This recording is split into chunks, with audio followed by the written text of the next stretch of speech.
Hey everybody, it's Mike Carey with the One Good Reason. Appreciate you all tuning in, checking us out. Um, Apologies for yesterday and kind of the delay, kind of the overflow into Saturday. Just really busy. I had a really long work week, and it just is what it is. But we're trying to make sure that we're being seen and that we're speaking to y'all. So again, appreciate it. Today is Saturday, October 27th. It's 9:10. And I definitely have something to speak on, especially because I'm in Florida. So, without any other, further mystery, I'm sure you all had seen in the news that there was a terrorist attack or an attempted terrorist attack, domestic even. Cesar Sayoc from southern Florida. I guess Fort Lauderdale, Florida. The dude used to work in a fresh kitchen, and I guess was a big Trump supporter. Not that that's bad, or I'm not going to get into the politics of blue versus red, Democratic or Republican. I'm bipartisan. I have no party affiliation whatsoever. I just go with what I think are the best ideas. If they happen to come from the Republican side, so be it. If they happen to come from the Democratic side, so be it. But I digress. This guy was super supportive of, Trump, and he was very riled up towards those who denounced Trump or spoke negatively about Trump. I guess that's what we seem to know at this time. As you can see in the news, there were a total of 13 mysterious packages that were sent out to bigwigs, so to speak, or high-profile people, such as, to name a few, Maxine Waters and Barack Obama. And I'll just leave the list at that for now. The reason I mentioned those two specifically is not because that they're black, of course, but specifically one. One is an ex-president, so that's of note. Not to say the other targets aren't of value as human beings, but that they, of course, were not a president at any point in time. So that's going to be an even more significant target as far as causing chaos. And then the other reason I mentioned Maxine Waters is because of the package specifically that was delivered to her. Now, what was different about the package that she received was that they found DNA. They found DNA on part of the pipe bomb, the materials that were sent to Maxine Waters, and they were able to use that DNA and compile a profile of the type of victim that they, not the victim, but the type of perpetrator they were looking for. And with specific complaints and suggestions and claims coming in, they were able to narrow it down and locate Mr. Sayoc, Cesar Sayoc. When they located him, apparently he had... if you can think of the character from The Punisher, I can't remember what his name is, if it was Twitch or Glitch or something like this, who he works with The Punisher. Basically, he has this van. It's filled up with gizmos and all types of gadgets, bomb-making material and things of that nature.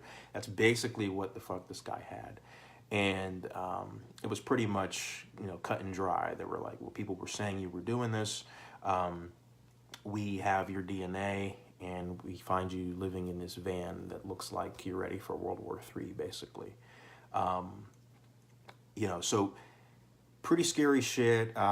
Again, I live in Florida, and we have had smaller scale situations like this. I mean, me specifically in Orlando, our grocery store near where I live, I won't say the name of the grocery store, but there have been suspicious packages found outside. They had to set up and a cordon off the grocery area, and then anything surrounding. I mean, this turns traffic into detour after detour.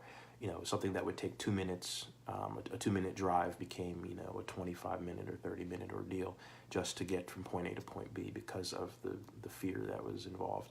And I mentioned that specifically because that same grocery store, or at least that same shopping area, I should say, experienced one of these packages. It seemed like once a year for 3 years in a row. There was one right next to where I work. There is, I'll just say there was a technical college across the street from where I worked.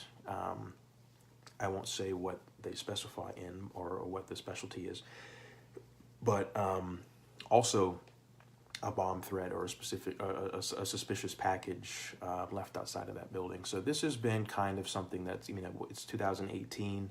This is from like 2013 to now. So like over the past 5 years, you can just Google, bomb threats or not just threats, I should say, suspicious packages in Central Florida, Orlando specifically, within the last 5 years.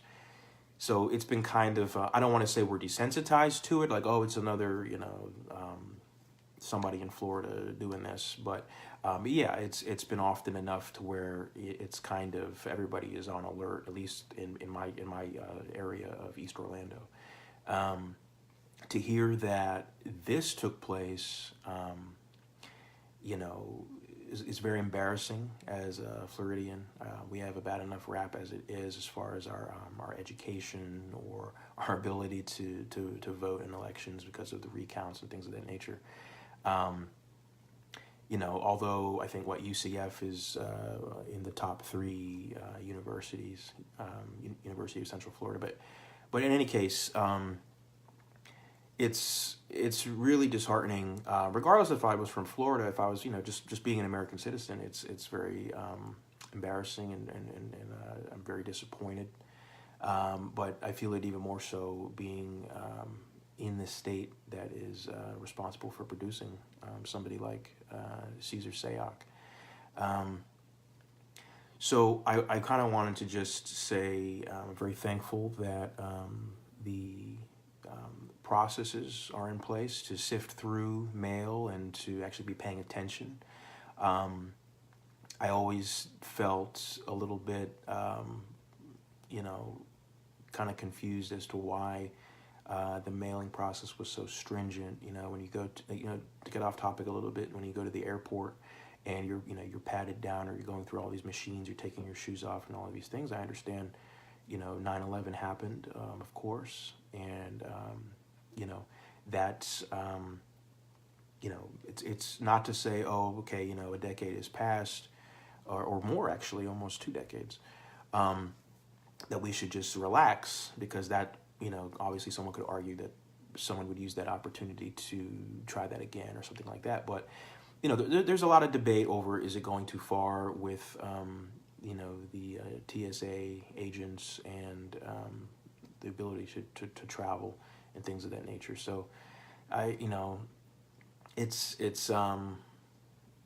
was always been kind of iffy with me. I really couldn't decide if I thought it was justified or if I thought that the screening tactics were overkill. But looking at this with the mail, I know these specific targets that are high profile, like I said, they might have extra layers. It's not like somebody's opening your gift when you're sending it to somebody and pulling it out and doing all of these, Monsters Inc. Breakdowns of whatever the item is and then repackaging it and things of that nature.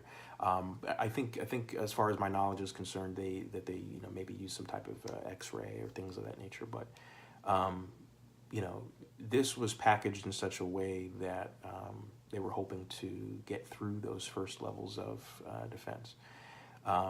And then what's even more sickening or wicked about the acts was just in my reading, I was seeing that when you opened the box, you would immediately see a picture of yourself, right? Whoever the recipient was. So for instance, Maxine Waters would open her package, or Barack Obama, I'll go back to him, would open his package and would have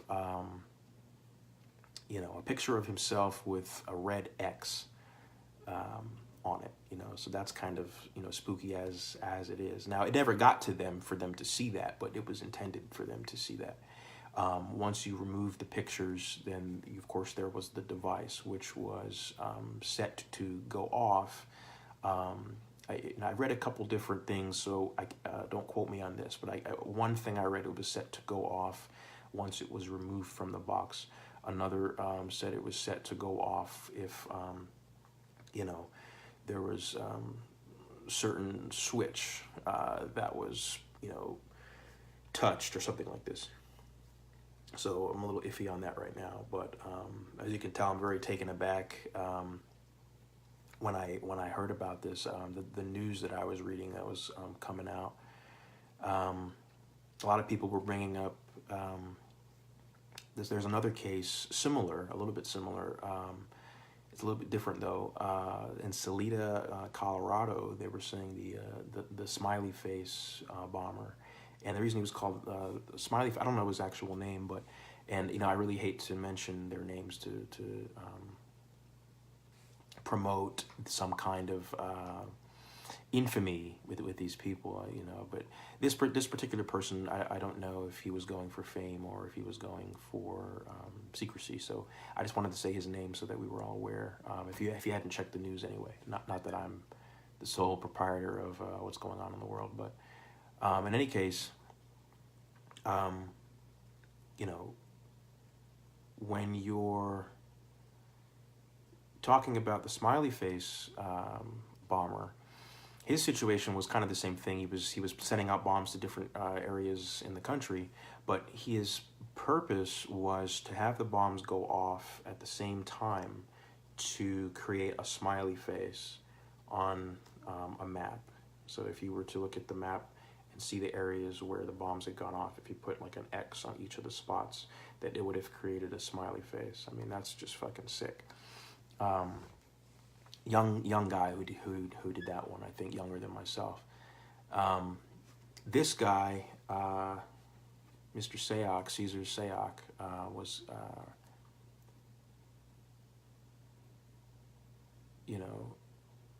56. He's 56 years old, and it just makes me really examine what's going on with politics in general. If this person was able to, I think he also sent a bomb to the former Secretary of State, Hillary Clinton's whereabouts. And it's just scary for me to understand that they were able to obtain the addresses of where they reside and then send these packages. It just also makes me think that, okay, he's for the current president, President Trump. If Trump had lost the election and this person felt, some type of way, they could very well have attempted to assassinate the sitting president, which would have been, Hillary if she had won. That is, what would have stopped him at that point from sending a bomb directly to the White House? The Secret Service denied any bombs being sent directly to the White House, and of course that would make sense with what the claims are. That why would he send a bomb to the White House if he's super supportive of President Trump? And I don't think I'm doing it justice when I say supportive of Trump. Like, I'm supportive of human rights, and I'm supportive of my family, and I'll probably go on record and say obsessed and credulous and enamored with President Trump, which any one of those things would be slightly alarming as far as somebody's mental status, but to have all to have somebody such an extreme that they feel like they need to kill, to murder, to assassinate in thinking that this will get in, this will put a smile on this person. It's just really off-putting, and I wanted to speak on it because you know, there might not, and I don't mean to fearmonger. It's just my my thoughts. There might be another person to do this.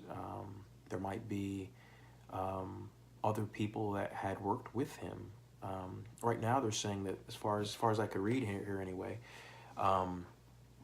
Just looking at right now, I looked at a few different news sources, but the one I pulled up just before I came on live was the Washington Post, and there's no mention of another accomplice or anything like that. But I just at risk of committing a personal incredulity fallacy, where it's you find something so difficult to understand or hard to believe that you make out that it's not true. At risk of committing that fallacy, I mean, I find it hard to believe that he would have done all of this by himself. So it's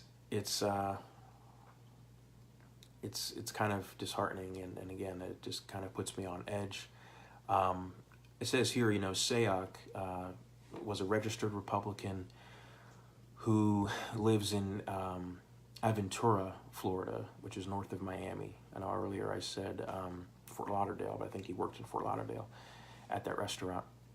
But anyway, he attended Brevard College in North Carolina, where he was a member of the soccer team, according to a school yearbook. He also was listed as a member of the Canterbury Club. And if you're not familiar with the Canterbury Club, it's a religious organization. A yearbook photo showed him posing behind someone in a bishop's robe.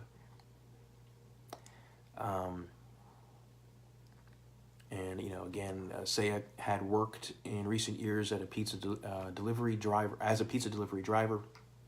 He claimed in a 2014 deposition that he had been a manager at a strip club called Stir Crazy, owner of a dry cleaning store, a pro wrestler, a Chippendales dancer, a professional soccer player in Milan, and an arena football player in Arizona. That work history, though, they're saying seems to kind of be inflated. It also kind of makes me think of delusions of grandeur, and just really a unraveling individual. So I kind of wanted to just speak on mental health, and if if everybody should be, this is going to sound a little extreme, but just like your mental health screening for those who can purchase a gun, for instance. I was thinking, should there be a mental health screening for those that are able to vote? And I might be ignorant. Maybe there is some type of stipulation, but in my ignorance, I can't recall any. But just like you can be blacklisted from flying, and I understand you would say, well, that's what felonies are for, right? And I know they're currently fighting to get rid of that, where once you're a felon, you're able to regain your civil right to vote. But I'm just, broadly speaking, if somebody demonstrates some type of mental illness, I don't know what categories. I mean, you would have to have a discussion, but if somebody is exhibiting specific mental illnesses, maybe we should have a conversation about limiting their ability to vote, and that would deter them from participating in politics. And then that might water down some of the, like I said, being enamored with a specific president, or, it might not. I might be completely wrong. But just looking at this person, again, being enamored and completely obsessed with the standing president, that he takes it to a level of violence, attempted murder on 13 residences, specifically targeting those who spoke out against or negatively critiqued the current president. It just kind of makes me want to have that discussion as far as there's an age limit to watching a movie or smoking or or drinking. I'm not going to pull out anything else, I promise. But should there be a screening for participating in politics?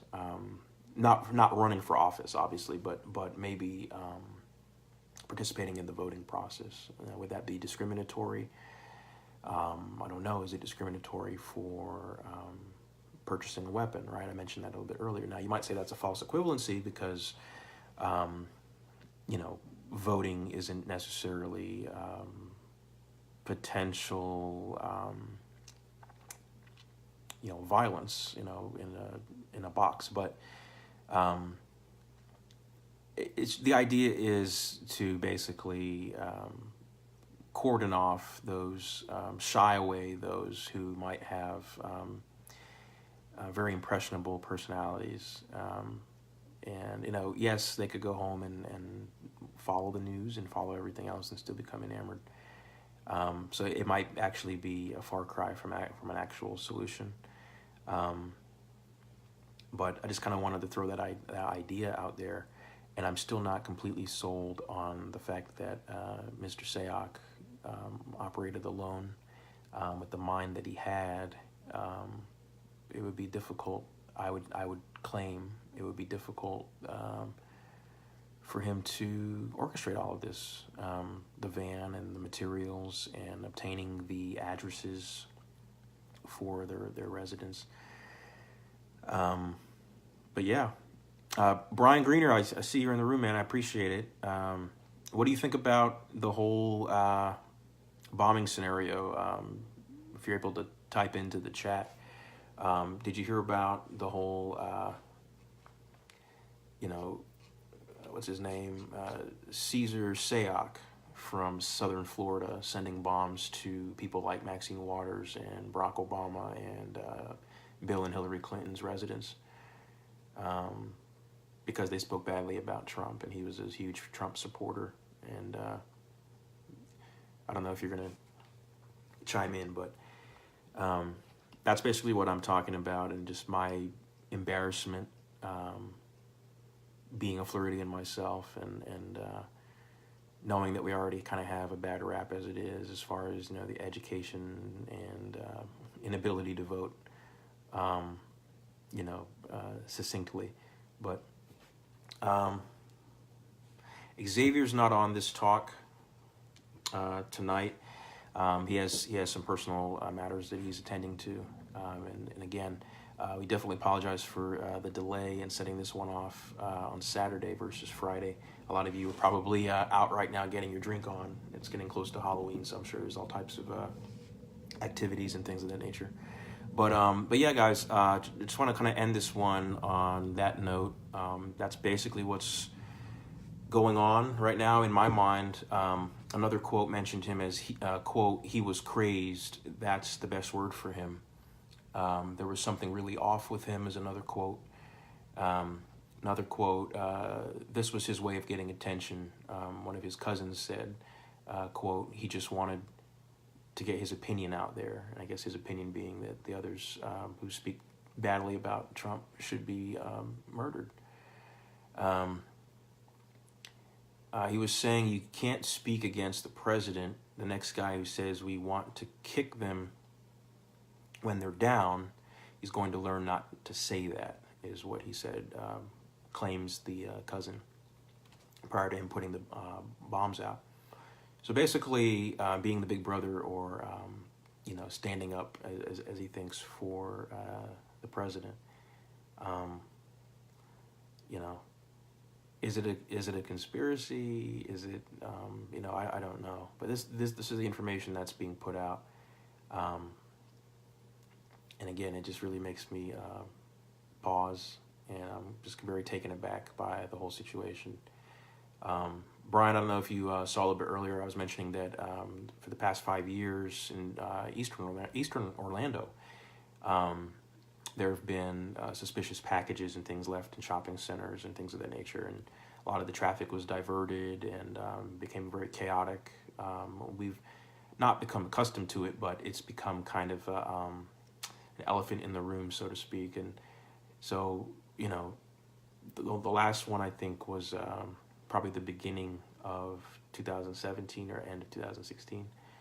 But then to hear about this was just, you know, I mean, I'm not saying that they're connected, but it's just another heavy blow.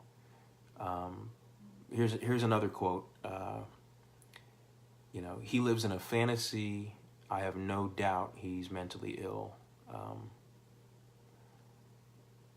Lowy said. He's a Miami attorney, so he's not a psychologist, but that's his opinion. But yeah, I'm going to go ahead and leave it here, guys. The one good reason, Mike Carey signing off. If I sound a little demoralized, it's just because I really am. This situation really, you know, I'm sure it affects a lot of people, especially the families that potentially could have received the packages. But anyway, I'm going to sign off, finish the rest of my beer, and I'll see you guys again the first Friday of next month, which will be... Well, first Friday next month. My computer's acting slow. But take it easy, guys, and I appreciate it. Take care.